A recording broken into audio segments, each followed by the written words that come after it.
Un savu laiku bija tā, ka es atceros, ka bērns atnāca no skolas, tad man bija mājās melnbalts televizors, un tur viens vīrs ar lodām un drausmīgi ņēmās, jo kā pārgāja no metriem uz decimetriem.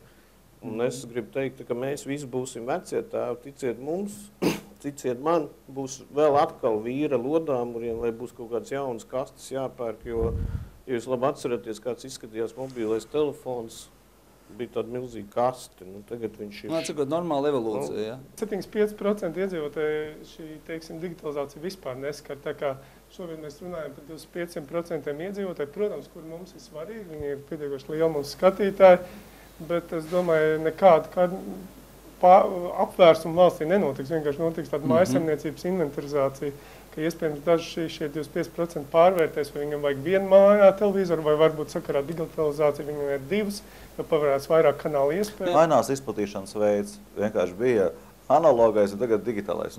Tas arī nekas nemainās īstenībā. Vienkārši, un tāpēc tūs runāšu par saturu, bet ir izmainījies gan.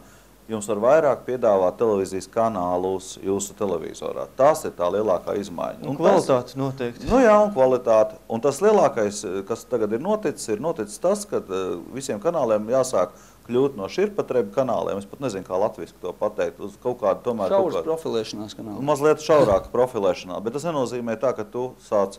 To es tūlīt iztulkošu. Var sakot, ja tu kādreiz varēji atļauties ļoti maz ražot un pirkt tikai ārzemju seriālus, ārzemju filmas daudz un tā, tad faktiski tev blakus nostāsies tūlīt tās Warner Brothers kanāls un Fox Entertainment un Fox Life un visi, kur ir paši tos saturs faktiski veido un paši arī izplata, tur arī iestāsies liels audzes. Tāpēc tagad faktiski uzvarēs tas, kurš vairāk varēs saražot lokālo preci, ar ko tā arī atšķirsies.